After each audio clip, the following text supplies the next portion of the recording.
this week on The Quad with special guest Daniel-Ryan Spaulding, we're going to be talking about the blindness of the progressive West, Hitler, Kanye, Albanese, and many more. Welcome back, everybody, to The Quad. And this week, we actually have a very special guest all the way from New York, Daniel-Ryan Spaulding, who's going to be in Tel Aviv to do some shows. And with me, of course, in the studio, our wonderful co-host, Shoshanna, Keats, Jaskoll, founder of Chokhmat Nashim, elevating women's voices in the Orthodox world, and Barbie Heller, actor, comedian, and all-round good soul. And this week, we're very excited to have a very special guest co-host, Daniel-Ryan Spaulding, who's back in town to do many shows. And Daniel, thank you, first of all, for your voice over the last year and a half, because not only are you hilariously funny, you've really become an accidental activist by calling out the hypocrisy of not just Hollywood, but of everyone else. So how did you honestly get to this? Well, thank you so much for having me. I have been living in Europe for the past 12 years. I'm originally from Canada. Okay. And I was living in Berlin, Germany, and I became friends with Israelis there. And I wasn't raised Jewish, but I definitely have always felt a connection to Jewish culture. And once I became friends with Israelis, I ended up visiting Israel and doing shows here and building a little fan base here. And so I was very, I knew sort of on the periphery that there was all of this subversion and propaganda against Israel that had been building for quite a while, but I didn't know really how deep and how bad it was until October 7th. And so I have been activated ever since then. Are you like a persona non grata in the LGBTQ community in Berlin now? Actually, I don't know. I moved to New York. Like the timing was really kismet. Like I moved to New York on October 16th. Wow. So it was literally like I did that first video that went viral, and then I moved to New York, and I'd been planning to move to New York for a year. So I've been sort of in this sort of safe Jewish New York bubble of that like Israeli Jewish activist world. But definitely there is a lot of anti-Semitism more in the queer world than in the gay male power gay world, which is more my world. I agree. I mean, anybody who just has to walk around Tel Aviv understands that this is the Mecca here. Yeah. And I guess this is what we wanted to discuss today, because it seems this week, and it's very weird, that Hitler's having a comeback. Why do I say that? You have Kanye West talking about how he loves Hitler, wants to be Hitler, selling Hitler t-shirts. The Super Bowl, nonetheless. We have Francesca Albanese, who's saying, I mean, such a chutzpah, saying that she never compared Bibi to Hitler, even though she put a split screen on her X account. And then, on top of all that, you have everybody in America calling Trump Hitler. What on earth is going on that the worst genocider in history is making a comeback this week? And somehow, it's the progressives that are bringing him back. But I find it very ironic that you mentioned you lived in Berlin and you met Israelis and you got connected to Israel and Judaism and everything, because that's so classic, right? The Germans understood what goes wrong when you have fascism, when you have Nazism, when you are racist as a policy. They get it, and now they're against it for the most part. Even their legal system is against. I don't think you can say Hail Hitler in Germany without being arrested. No, I think it's illegal. And if you become a German citizen, you have to swear allegiance to the fact that you believe that the Jewish people should have a state. Wow. So, yeah, it's like that. Okay, so wow, first of all, you don't even do that here in Israel. No, exactly. And then you move to New York, where you have both a huge Jewish community and a massive indoctrination to jihad in the streets and on campus. What a strange dichotomy. Why is New York? Why can't Americans see what's happening on their streets? What is going on that they are blind to it? Yeah, well, I think that it's been sort of this slow indoctrination through universities, through the funding of Qatar, and hiring all these different professors who are virulent anti-Semites and anti-Zionists. And it goes all the way back into really the 80s, like the Muslim Brotherhood targeting these sort of far left academics, specifically anti-Zionist Jews. Yes. Like Judith Butler. Yes. And interjecting these sort of like really turning the Jewish diaspora against Israel. And then because all of this sort of Soviet propaganda of the apartheid state, of the colonial state, this has been seeping into academia for so long, and it's been sort of under the radar. All of these people who have these views against Israel are working in journalism and are working in media. And so that's sort of one of the reasons why you have this really biased coverage against Israel, and also the infiltration of the Muslim Brotherhood into journalism as well. So that, like, you can really see that with the BBC. Oh, gosh, yeah. And so that's one of the reasons why I think that, like, so many Jewish people have had to turn to social media, and people that are really actually following this war are getting their news through independent media, because journalism has basically become activism now. Well, they're also getting paid to do that, right? Mm-hmm. And so they're being propped up by certain groups that are saying, no, push this, say this, let's get people to understand what's really going on. And the reason why you're able to, I believe, live in Germany under this more liberal yet very cognizant of what we're saying about Jews world is because we were able to, after World War II, make a distinction about terms and what the terms meant. And like, I just saw this clip, I don't know how old it is, I want to find it, but on Douglas Murray, Piers Morgan, Douglas Murray was having to explain to two Muslims on air that jihad means one thing. And don't play footsie with it and say, well, sometimes, yeah, yes. Exactly. It's not a misogynist fun. Yeah, or intifada. Like, we throw these terms around, and we literally need people to say, this is hate speech that literally means kill, not just Jews, but lots of other groups of people. Let's call that out. Don't get confused. And then people, you can see the Muslims on the show were like kind of smiling a little bit. But the question is this, now that Trump is in office, and I really do see the election as a referendum on woke and this progressive, toxic environment that encompassed America. And now he's doing things, and he's doing things that seemingly make sense, but people seem to be blinded. I mean, to the point that they call the man Hitler. It's ridiculous. Yeah. He's cutting funding to USAID that is literally funding terrorists. I'm not saying that everything USAID do is bad, because I'm sure they've done some very good things. It's a huge mammoth of an organization. But they're trying to cut back spending because America's spending is out of control. Their debt is out of control. And yet nobody, even I saw a clip of Jon Stewart talking about wastage. That's all like why has this become so divisive that even people with a brain can't see that not everything is bad, and sometimes this is good, and sometimes the government has to do this in order to get that.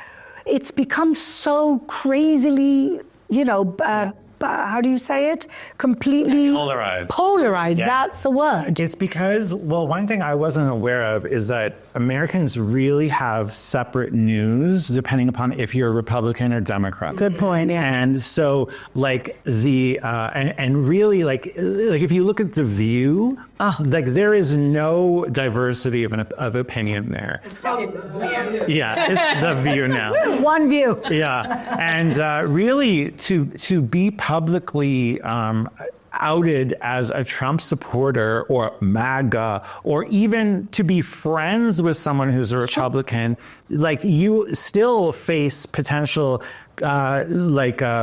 libeling and people attacking your character and character assassination, because the left has gone so far, they really have kind of become communists. And that is the strategy of this communist textbook 101, call the noble patriot or the righteous patriot a Nazi or a fascist. Exactly. And when we talk about the oppressor and the oppressed, which is really the religion of woke, that is straight out of the communist textbook. And so is literally. Anti-Zionism. And so is Anti-Zionism. You said something really interesting before the show that I think our audience needs to hear. You said people can't recognize communism. We're not taught to recognize communism, which is kind of ironic because as an American who did grow up in the States, you know, it was the America versus the USSR, right? So I feel like I might have been the end of those who were taught about the downside of communism, the evil of communism that might sound really great on paper, but never actually works out. So can you just talk a little bit about that? Because I thought it was fascinating how you explained it. And I think our viewers should hear. Yeah. Well, I was very open in terms of when I moved to the U.S., like getting into the Israeli activist world a little bit. And I ended up meeting lots of different people on the political spectrum. And I really loved that. Like one of the reasons why I wanted to move to the United States, I'd never lived in the United States before, was to meet people of all different varieties. And I had never actually met a Republican before. That's interesting. And so I ended up meeting people who were Republican Jews. Specifically, a lot of them were, their families were from the Soviet Union. So Russian Jews or Jews who immigrated from Russia. As well. And so some of the Republican Jews who had left the Democratic Party, they did so because of the warning signs of communism that they were starting to see.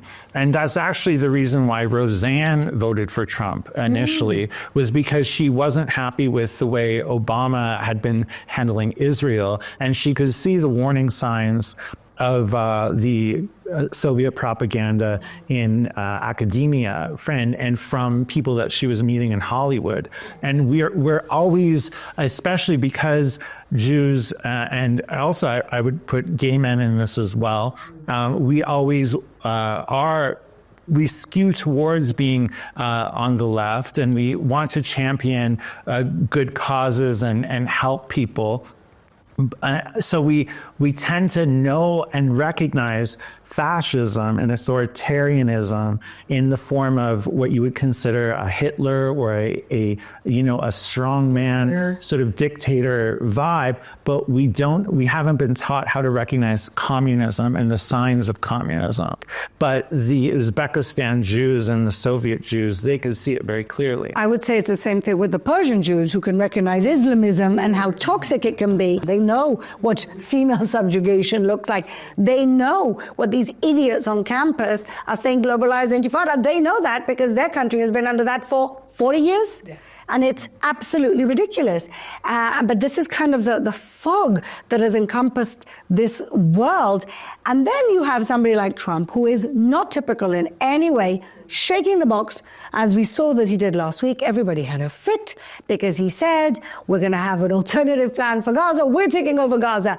And this is for a moment when we all were kind of beginning to accept that somehow Hamas was there and we weren't going to be able to move them. And he gave us the confidence to say, no, it doesn't have to be this way. And since then, not only did the UAE ambassador, Yosef Al-Otaiba, say on camera, well, he's the only one who's coming up with a plan. Now, miraculously, there's two new plans. There's the Egyptian plan, Al-Sisi, and yesterday I just heard the MBS from Saudi Arabia also has a plan. Now everybody has a plan. Why? Because Trump said he had a plan. And that is the kind of the way that things are shaken. But he said something else last week. He said if all the hostages aren't out, then hell's going to break loose. And Bibi decided that he's going to push for the three that had to be released in the first place. And the question is, now that Trump is kind of outflanking Bibi on the right, is it right to go with him?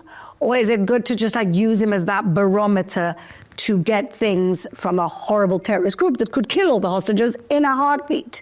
So I think what's really important to recognize is that Hamas was ready to not release the three hostages last Shabbat. So they were saying that we had broken the ceasefire, we hadn't done what we were supposed to do, and therefore they weren't going to release the hostages. So at the very least, you could say that Trump saying, all hell's going to break loose if you don't release everyone, at least got three released. That's on one side. Yeah. On the other side, you could say, Trump just gave you a get out of jail free card. Like, whatever your favorite board game is, you know, your ace, your this, whatever. Like, he said, hell's gonna break loose if all houses count. What could BB have done? I don't have the answer. If I had the answer, I would go to the president's residence. But the point is that I do think we have to take a little bit out of Trump's deck and playbook and say, we're not doing it like this anymore. Right? There's a Jewish idiom. It's from Proverbs. It says, "B'makom she'ein ish tishtal liot ish," which means if people aren't standing up, stand up. Whoever you are, just do it, right? And I kind of feel like Trump's doing that. He's like, you know what? No one's going up with a good plan. I'm just chopping it in there, and then everyone's like, oh, maybe we gotta play the game. And sometimes that's what you need. You need someone to be like, this is not happening anymore. Yeah. I'm going to take over. And if you don't want me to take over, come up with your own idea. And I think that, unfortunately, people have to get over this idea that he is the most evil person ever, and this hysteria and the anxiety. And because quite often, if we're being really honest, is that he says a bunch of crap, and people take little tiny bits of what he says and they edit it and they analyze it and freak out about it and humiliate him and make fun out of him. And you know what? Maybe he is kind of like this old, crazy uncle figure, but he is, he doesn't have to be your friend. You don't have to like him. You don't have to have dinner with him. You don't have to date him. He doesn't have to be your husband, but he is the leader of the free world. Democratically elected by a landslide. The president of the free world, and he is on our side. We all have to unite around the idea of us living in Western, civilized, Judeo-Christian, Enlightenment, liberal cultures versus Sharia law versus terror versus the subjugation of women and minorities. Yeah. And the other thing that a lot of people, speaking of taking stuff out of context, he said he is putting it in Israel's hands. And that's the part that they always leave out. He's saying, I will counsel with him because he is our ally. Bibi is our ally. Israel is our ally. And that is very important. I feel like the last administration didn't always do that. So, you know, I actually read something which was kind of genius once about Trump. And this was this: Trump supporters take him seriously, but not literally. Yes. And Trump haters take him literally and not seriously. That one is the most, I can't remember who wrote it, but that is one of the most genius things that I've ever seen. But taking him literally and not seriously to your peril, because look how he's changed the conversation. It's actually unbelievable. Yeah, he always asks for more and demands more and sort of bullies people and then gets like what is a reasonable compromise. He's doing it with your country, Canada. Mm-hmm. Yeah, exactly. And what's he done with Canada? Explain to me exactly. He's pushed the whole thing about tariffs. He's saying, and he's sort of bullying Canada and saying, "Well, you're going to be the 51st state."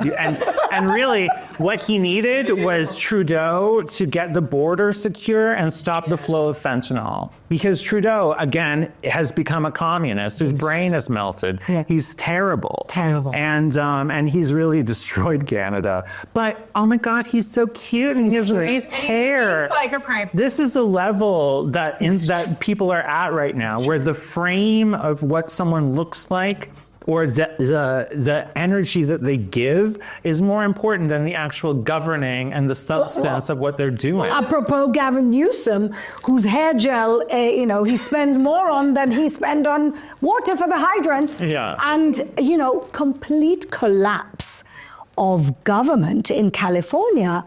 And people still think that it's a good idea to have this type of governance. I don't understand it. Yeah, it's nuts. Like, especially when you see this sort of it's really the moral collapse of the left. This is sort of this illusion of the left having the moral high ground and having the party of integrity and the party of the weak, or like going to the poor. It's all collapsing in front of everyone, and people can't deal with it. They're losing their minds. Democratic senators are talking about how we're not going to be able to give money to the poor anymore, and this is like the beauty of America. And I'm like, what is the problem with looking at what we're spending money on? We're just looking. And yes, there are certain things that are blatantly corrupt right now that are being taken out for good reason, but they keep blaming Elon and they keep blaming the people who are doing the looking. It's like when someone gets arrested for bringing fentanyl into the country, you don't get mad at the cop. You say, hold on, what is the bigger problem here? Don't look at the symptom, look at who's supplying the fentanyl. And I think in terms of the moral collapse, and I heard you the other day on one of your posts and I loved it. You were like, you have no moral integrity. Where's your morality? I wish that when the UN was created, that we actually had like either the 7 Noahide laws or the 10 Commandments or something that was rooted in Judeo-Christian values that actually has some sort of laws. Like there is freedom of speech and there should be freedom of religion and freedom of speech in every country, in my view. And yet, if there's hate speech or people literally saying death to all blank, blank, blank, that should be illegal. And unfortunately, we are morally corrupt because we don't have rules. We think everyone's going to play fair and the UN was created that everyone would just be great on their own. No, there needs to be some sort of moral, like these are the 10 things every country has to do. Well, I think the UN has not been a moral organizing body for a hell of a long time. Let's be honest. I mean, you have this horrible woman, Francesca Albanese, who lied to the camera, couldn't even say she wasn't an anti-Semite. At least an Arab lady. No, she couldn't even bring herself to do that. You have the UN who targets Israel 15 times a year when the rest of the world, including the worst perpetrators of human rights violations, gets 5, 6 combined. Right. This is the UN. You have USAID, which now, it turns out, were funding a lot of very questionable things to a lot of questionable countries. And yet everybody's blaming Trump for actually unearthing the moral decay of what's happening. And that's where we're living right now. And so he couldn't have come at a better time. That's the truth. And I think that with people taking in long form podcasts, and also through the unfiltered lack of censorship of X as well, even though there's community corrections, I think that the free flow of information without the filter of the media analyzing it and editing it, people have become a lot more savvy to this. But at the same time, like the subversion of the West, scares me the most. Like how deeply the West has turned against Israel is frightening. And itself, though. Yeah, well, that's the thing. Is literally we've been in a war for the future of Western civilization, yes. And people either don't know, don't care, or are actively against their own system because they hate Jews, ultimately. Or because they're just lazy, and the New York Times or the LA Times or some other paper that might have been funded by USAID or Politico, we're not sure yet, has this cute little, no, this is what this means. And they go, oh, I follow that person, done. I know exactly what's going on in the Middle East. Yeah. There's speaking of Douglas Murray, there's a clip of him talking about how young people don't, they did a poll, who would fight for their country? Oh, yeah. And the rates are disastrously low in Britain and America. When we raise children not to recognize, appreciate, love, want to be part of the country in which they were lived, to improve it, but rather to say it sucks, what do we expect is going to happen? Yeah. So coming from Israel, where most people serve with pride, that is an actually really interesting statistic to look at for the health of a country, for the health of its society. So instead of people saying, I would defend my country, you have people, I've literally heard Americans say to me, well, I'm against capitalism, and I don't even like my own country. And I'm thinking, what are you thinking is going to happen to yourself, to your children? Anywhere else. They don't know what it's like. I'm sorry, the campuses in America have been taken over. Yeah. And it's not just anti-West. In my opinion, and I'm looking at it, they want chaos. They know they're not going to stop any war in Gaza, but they are going to get people riled up against Jews, like you said, and they are going to get people against their own institutions. It's literally a rot from inside. And it's tragic. Because that's the only way they can defeat the West. Because America's got the most powerful army. Israel's got one of the most powerful armies in the world. They can't defeat us militarily. It's very clear. Ideologically. So we defeat you ideologically. We pull the rod from within, which is what Gad Saad talks about, the willful suicide. I think that's in one of his books. So yes, well, I'm glad we have this therapy session once a week to deconstruct and analyze, and people just wake up. I know that many of our watchers have woken up and feel validated actually by our conversations. But let's see if we can reach outside our bubble and get more people to finally wake up. And now, everyone, I honestly feel that this segment was made for this man right here. Because, first of all, he contributed to our top 10 scumbags of the year, so thank you for that. But honestly, all this man has been doing for a year and a half is calling out the horrible scumbags of this war. And so how could we not start with you, Daniel? Scumbag of the week, take it away. Over the past 16 months, we have seen the face of evil, and it's the face of Cynthia Nixon. What started as a call for a ceasefire on The View has turned into a full-time crusade against humanity and the Western world. Her most recent scripted pro-terror propaganda video, desperately championing UNRWA, proves how reckless, morally bankrupt, and detached from reality she has become. Everyone knows Hamas is the fire, UNRWA is the arsonist, locking Gazans into a cycle of terror and radicalization, waging an endless war on the state of Israel. But that won't stop Cynthia, pushing Al Jazeera propaganda, Muslim Brotherhood talking points, collaborating with Mehdi Hassan, calling for a ceasefire, yet doing nothing to highlight the hostage families. And most recently, demanding irreversible sex change operations remain legal for children? Cynthia Nixon is an activist, always activated for the wrong cause. Leave the kids alone, Cynthia, and keep your grubby lobster claws far away from our holy Jewish nation. Yes, sir. My God. Yeah. Now, okay, let's get deep into this. So good. You were great. Thank you've you. been really picking on her. That poor woman, she didn't know, well, not poor woman, stupid woman didn't know what she picked with you. But let me ask you something. How did she get to this? She was married to a Jew. She got divorced. She ran away with some very unattractive professor from one of these crazy progressive professors. Is she the one who kind of made her go cuckoo? Well, I think in general, like with this sort of anti-Zionist Jew world that had been created by Judith Butler, targeting a lot of the far left Jewish academics, that sort of bled over into a lot of Jewish lesbians on the West Coast and in academia as well. But the group Jewish Voices for Peace was really how she got hooked into it. And that group has been infiltrated by Muslim Brotherhood. Of course. And so her son, her trans son, got into Jewish Voices for Peace and very, very indoctrinated and pressured her to get involved. And that's sort of how she got hooked into it. And then the Artists for Ceasefire group, which is also sort of a Muslim Brotherhood creation. I don't get it.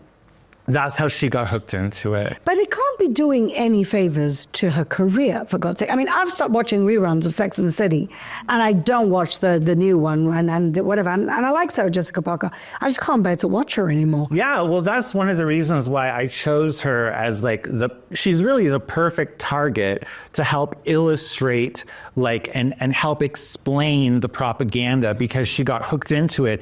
And because she has this deal with HBO where she's on The Gilded Age, and then she's both a producer and an actor, and just like that, she basically, even though she's propagating these things, she still has to be in polite society in New York. So how does she manage that, being such an anti-Jewish hater? She is a pariah. She's become a pariah, like Susan Sarandon. She's very much become a pariah, but also it's sort of, she's very unaware of the fact that she's a pariah in New York. So it's this fun, little gossipy thing that I've been able to sort of do to everyone knows, but no one. You're the only one who I think has called her out incessantly Yes. from the beginning. Yes. Well, no one likes her. Nobody likes her. So it's the perfect, what my goal was to sort of make anti-Semitism and make the hatred of Israel this thing that's ugly and pathetic and something that we can just kind of kick in the bucket, I mean, I feel sorry for her children, including the one who hates Israel and thinks he's trans or is or isn't. Imagine being raised by somebody like that. Yeah. Ugh. I don't think Jewish Voices for Peace should be called Jewish anymore. I think it should be called part of the Muslim Brotherhood, and we need to call it out. And it kind of proves that it's not just propaganda. These people need a community. They need a place to pray together. They pray. I've seen them. They use Hebrew words, and they're just taking this and just manipulating it and making it into this religious cause, and they should call it what it is. It's part of the Muslim Brotherhood. And when we do that, then people will go, oh, and it'll either be for it or against it, but call it what it is. And this is the poison going into your kids' minds and your country, the poison against you, the poison against anybody who considers themselves a lover of their own country. And this is very, very deliberate and very well-funded, Barb. Well, that dovetails beautifully into my scumbag of the week. I'm starting to say scumbag. It's weird. I guess I'm a changed person now that I'm living here on the ground in Israel. Yeah. I still would love to have a giant Shabbat dinner for all these people, because we do need to make a roadway for people to say, maybe I was wrong. Candace, I'm still waiting for you, babe. Me and Dennis Prager are waiting for you. Okay, so my scumbag of the week is about misinformation. And it's funny because they always say that we're doing misinformation. And I've been kicked off of Meta a few times for giving actual truth from Stand With Us and places like that. But my scumbag of the week is anyone in the teachers' unions in the US teaching anti-Israel propaganda from CAIR or Qatar or socialist parties who think it's perfectly okay to teach pro-resistance, aka pro-Hamas rhetoric in school. What was taken by force can only be returned by force, and imagery of automatic weapons and designated terrorist organizations. You'd agree that this is anti-Semitic imagery, correct? I'm not going to evaluate that. Do you want America to become like Gaza, where you literally have kids growing up to hate democracy, hate Israel, hate America, hate Jews, hate Christians, hate moderate Muslims? Do you want kids to incite violence against Zionists on the playground? Because that is starting to happen. Why don't you just import the books directly from Gaza that we just found in almost every house, in almost every school, if you can call it that, that the idea found from these schools, or have a backbone and think about what you're teaching kids about the conflict that the world is in right now. So the teachers' union that perpetuates this indoctrination, essentially. Yes. They're trying to break that now, right? Is that they're the ones resisting? They are resisting hard, and it's a big problem. Oh, my God. Well, globalizing the Intifada ain't fun. You can ask anybody in Germany or Austria this weekend where there was a car running and a stabbing. And, of course, it took a while to release the names of the car rammer and the stabber. But surprise, surprise, one was from Syria and one was from Afghanistan. Shoshanna. Well, speaking of globalizing the Intifada, Australia, you again are back in my scumbag of the week. Oh, my God. Well, I shouldn't say, yeah, well, you are. Two nurses, specifically, shockingly, were very open about their desire and claimed to have already killed Jews. Yes. Thank God for Max Pfeiffer, who is an Israeli influencer who does these random conversations with people. There are these apps where you can just all of a sudden have someone else on your screen. And he's talking to these these care workers, these healthcare workers. And all of a sudden they're like, oh, you're Israeli? That's a shame. It's a shame you're going to die soon. I've killed so many Israelis. I've sent them to hell. And you're just watching this. And I saw this before it went into the news. Me too. I'm like, and I've seen it a lot. What is happening right now? They're all proud about the fact, one male and one female, who are very happy about the fact that they've already killed Israelis. And start to cry very hard when consequences come calling and have gotten fired. And now one guy's pretending that he's gonna commit suicide. Yes. Sir, sir, there are consequences to your Jew hate. There are consequences to globalizing the Intifada. And Australia, wake up. You don't know who is taking care of people in your hospitals. You don't know who's in charge of grandma, grandpa, or the person who comes in after a car accident. You need to know who's in your hospital. You need to know who's on your street. You need to know what's going on, because the Intifada has been globalized, and your Jews, and it will soon be non-Jews, are under threat. You need to wake up. But you know what, Shoshanna? They actually knew, and they've tried to scrub out from their social media pro-Palestinian stuff, which was put on the hospital social media or the social media of the people there that everybody was aware of. So now they're trying to work backwards and go, oops, I guess we should have done something about that. Yeah, Australia needs to wake up. They will be having an election soon, and apparently the communists are going to go out, like in many other countries in the world. By the way, this is the world trend. But a worthy scumbag indeed, but a scumbag with a happy ending, because they've been fired and there are criminal prosecution against them, and hopefully they'll go to jail, and this will be a tale of caution to everybody else who's openly anti-Semitic and wants to kill Jews. Hopefully. God willing. So my scumbags are these complete morons. You spoke a little bit about the anti-Zionists, Daniel, but this is a group of 100 so-called Jews who are against the ethnic cleansing that Trump is proposing, and have taken out a full-page spread in the New York Times, of course, where else, to say Jews against ethnic cleansing. Now, if you look at that list, and I've passed it around to a lot of my friends who are very well connected, we don't even know whether they're all Jews, but it doesn't really matter. People like Joaquin Phoenix, that we barely knew he was Jewish, now he woke up as a Jew. And other idiots like Ilana Glazer, who's been a scumbag on this program before. Talk about a has-been who's trying to make a comeback by hating on her own people. But never mind, forget her, because she's inconsequential. The point is that these people seem to have no problem when the ethnic cleansing is done to their own. Because in 2005, when we pulled out almost 10,000 Jews from the Gaza Strip, there were no protests about ethnic cleansing then. When in 1948 to 1967, over 1 million Jews were ethnically cleansed from the Arab world, and today, even today, are seeking compensation, I don't hear a peep from any of those Jews against ethnic cleansing. Never mind the fact that you could argue that ethnic cleansing is killing, not giving people an opportunity to actually go to another country and have a better life. Let me tell you who, according to your standards, has been ethnically cleansed. Hania, who moved to Doha and had the life of Riley there in 7-star hotels, or Khalid Mashal, who's still living between Doha and Turkey. Are they ethnically cleansed? Because they had enough money as the leaders of Hamas, who pillaged their own people, to leave their country.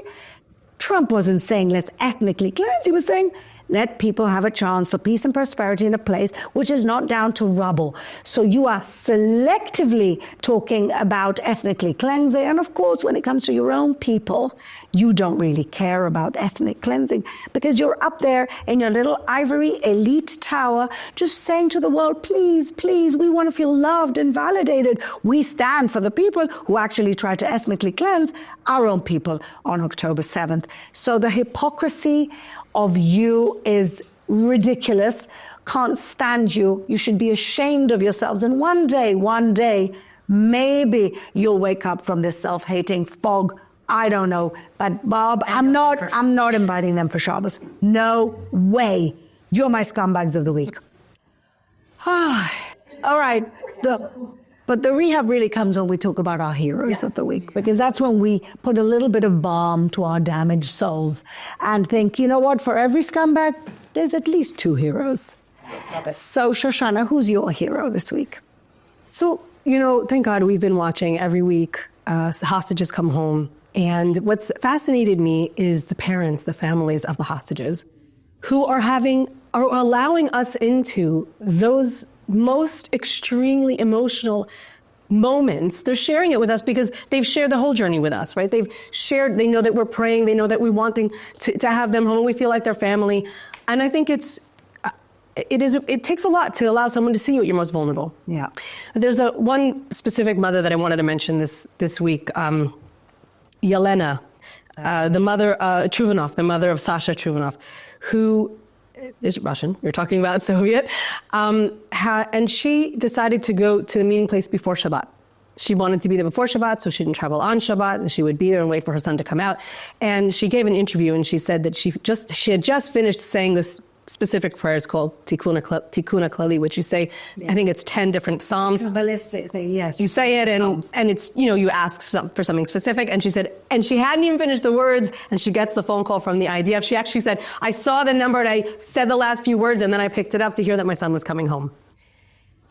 We live in Israel. It's the land of miracles. You can't walk a block away without hitting a miracle. But it was just so heartwarming to see this mother say, I was praying, I got the call, and in gratitude, I went before Shabbat, met my son, and then they allowed us into that moment. And I think all of us need that healing of seeing families reunited. We need that balm on that really open wound that we all have. And I think I really appreciate and don't take for granted that they allow us into these moments, because I agree with you. Because it's something that we all desperately need, and really just pray that they all come home. Really just pray that whatever Trump threw on that table, I hope people pick it up, and I hope they come home, and it should just be a positive outcome, God willing somehow for everything. Amen. Beautiful, Shoshanna. She really is. And all those mothers and fathers, it's just been incredible to be on the journey with them. Yeah. And we feel like we know these people, and to see them come home. Well, and we do know some of them. We do know some of them, it's true. I was at the hostage square when the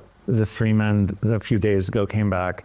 And what I thought was so beautiful was that everything, like the propaganda, sort of ritualistic torture of Hamas, putting them up there, it was all blurred.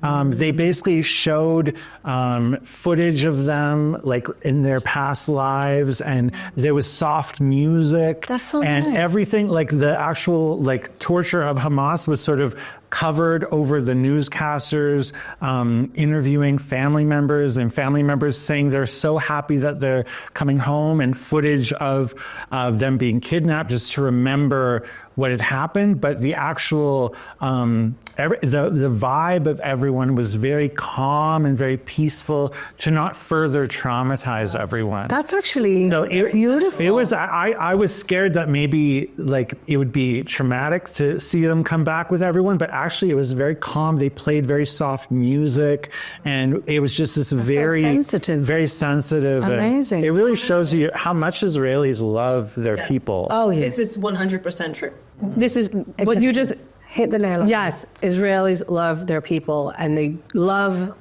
and want to protect one another more than they want to use our pain as propaganda, which is a very different thing than the other side. Of course. The other side will kill their own people for the right propaganda. We've seen them. People can't even process the evil. No. They can't even process it. It's beyond. That's what it is, maybe. They can't process that evil, and so they can't understand it.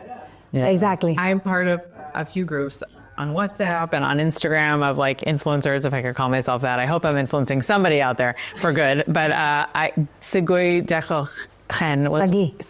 Oh, I called him the wrong name this whole time. Yeah, okay, so some people were calling him so he was my person on this one group, and I made a video for him, and it was actually I got hit for it on but I didn't care, it's fine. And I've been praying for him, and when I saw that his name popped up, getting all beklempt, I couldn't stop weeping, because it's just when you don't, like you said, we say this every week, we feel like we know them so well because they're in our prayers, and that's why I'm so in love with prayer, because I think it really can move mountains. Amen. So on that note, speaking of prayers, who's your hero? My hero of the week is another American, J.D. Vance. Thank you so much for calling out Europe for their arresting of people who are not complying with the censorship laws all over Europe. We have all these popping up talking about communism everywhere. In Brussels, EU commissars warned citizens they'd shut down social media for spotting hateful content. Same thing is happening in the UK. In Sweden, activists participating in Quran burnings. You have to hear the whole story. But in the one I want to really focus on right now is in the UK. 2 years ago, British police arrested a Christian named Adam Smith Connor, 51 years old, Army veteran, for standing, listen to this, 50 meters from an abortion clinic and praying for 3 minutes, not out loud, silently in his head. And when the police came over to him, they said, "What are you doing here?" And he was honest about it, because he believes in God and he's kind, and just wanted to say, I think it was several years ago, his girlfriend had an abortion for the son that they didn't have, and he just wanted to stand there and pray about it. and he was arrested for that and had to pay thousands of pounds for it. I just don't understand what's going on in this world. I am a big fan of prayer. I am a big fan of freedom of religion, not hateful speech, not kill someone in the name of religion. No, not that. But just people being able to pray and having their own moment of teshuvah, of returning, of doing whatever it is that they need for their soul. That is not okay. But we have Muslims dropping on October 8th prayer mats all over the UK and not one arrest. No, and every single Saturday when there's all these protests in the UK, sometimes violent protests, and who's getting arrested? Our friends from the Persian community for standing there saying Hamas is a terrorist entity. And also, people who are just writing on Facebook are getting arrested in the UK. It's gone crazy. It's really gone crazy. I didn't realize J.D. Vance called that out. Yes, he did. Good for J.D. So you're my hero of the week. Oh, he's also cute. Guilty of thought crime. In Britain and across Europe, free speech, I fear, is in retreat. And in the interest of comedy, my friends, but also in the interest of truth, I will admit that sometimes the loudest voices for censorship have come not from within Europe, but from within my own country, where the prior administration threatened and bullied social media companies to censor so-called misinformation. And just as the Biden administration seemed desperate to silence people for speaking their minds, so the Trump administration will do precisely the opposite. I like J.D. Vance. Yeah, people don't realize, as hard as it might be for some to see a swing towards the right, it is necessary at this point. We are descending into very scary times and moral collapse, and people's brains are melting. Yes, we've really got to get a grip.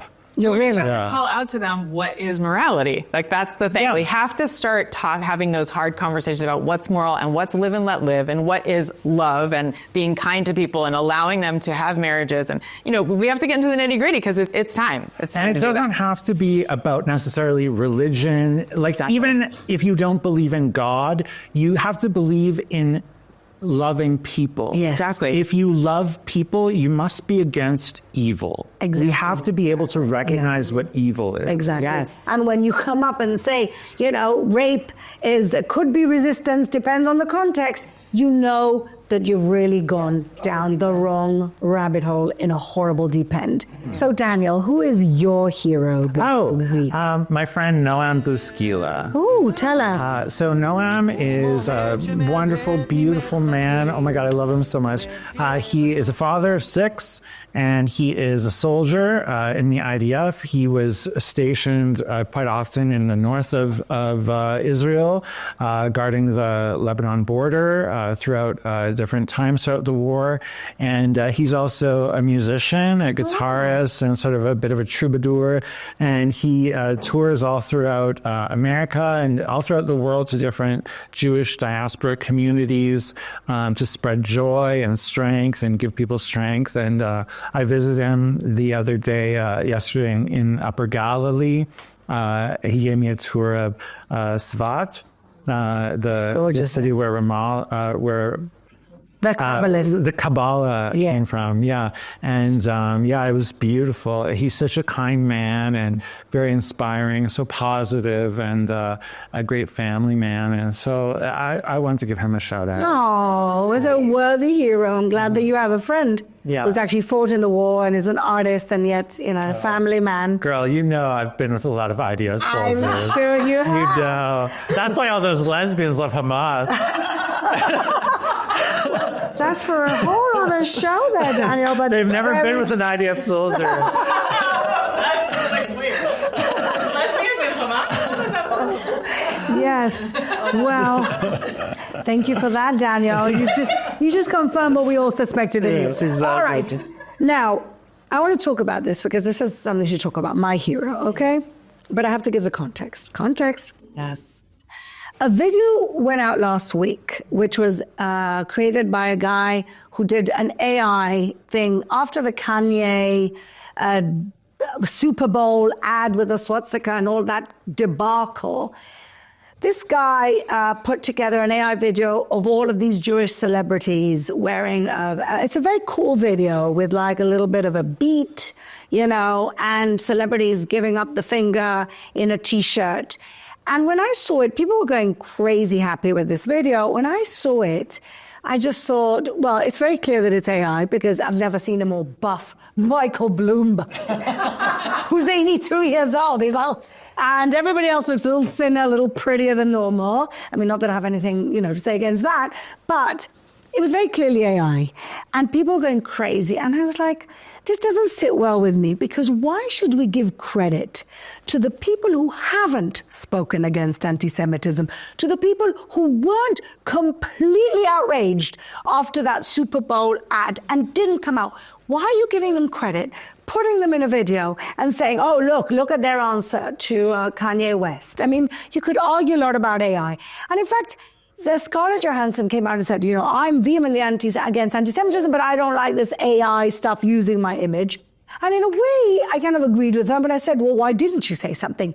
But there was one guy after that Kanye West ad who did say something, and that was David Schwimmer.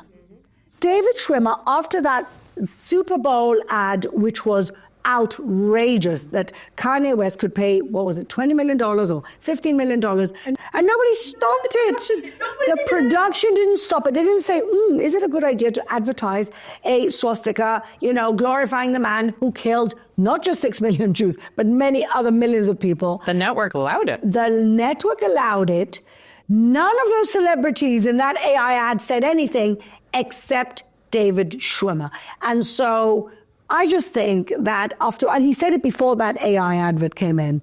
And so you didn't have to put David Schwimmer as an AI, concoction into that ad, because he actually was the only one who spoke out and said, this is completely outrageous. What is that expression in Hebrew? It's Tzaddik Bezdom.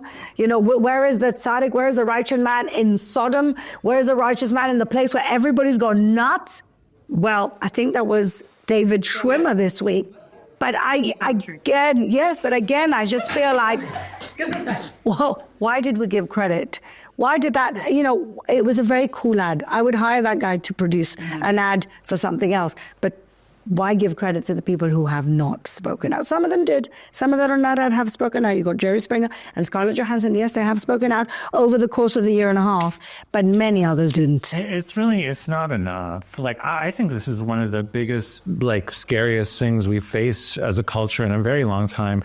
The only thing I can compare it to is, like, during the AIDS crisis, seeing the world turn against gay men and how just normal, nice people like celebrated the death of gay men. Yes. And I think that Elizabeth Taylor did so much. She did. For the gay community because she was a Jew. I feel so compelled as a gay man to do the same for the Jewish community. I don't understand how celebrities with limitless amounts of money, limitless amount of fame, like, wouldn't want to speak out and try to combat this. Especially when they're Jewish themselves. But they think that like, this is the 1930s moment. They think they're safe in their mansions. Yes. And they're not. No, none of us are safe when it comes to a hate like this. They're standing up for the same people. You're making me cry, by the way, because it's so She cool. cries every episode. No, because I cry at some of your videos because I agree with you, and I feel like you are such a spokesperson for the gay community, for the Jewish community, and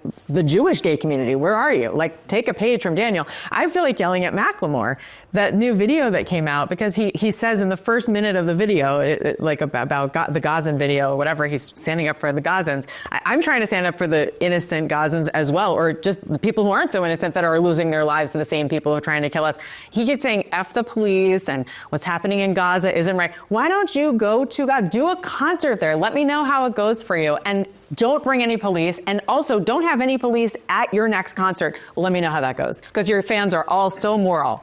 You know, you say they think that they're safe, and they're not safe. And I want to say, even if, or dafka, if you're safe,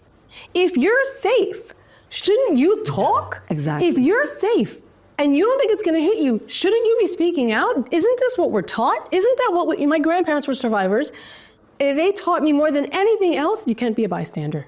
That is a thing that I have taken from my grandparents and in every fiber of my being. If something is happening, speak out. Where are the Jewish celebrities? What the hell? Exactly. It's really because they have been, like the Muslim Brotherhood and also the Nation of Islam has really infiltrated left-wing activist spaces and also the Black community. Yeah. Like the evangelical Christian Black community, it's sort of a different thing. Yeah. But specifically in New York, they've really infiltrated and normalized the anti-Israel, Palestinian propaganda with the lie of the idea that this was stolen land from the Palestinian people. Yeah. And so a lot of Jewish celebrities and Jews in pop culture, specifically in New York, have these friends who are virulent, vicious, anti-Zionist, anti-Semites,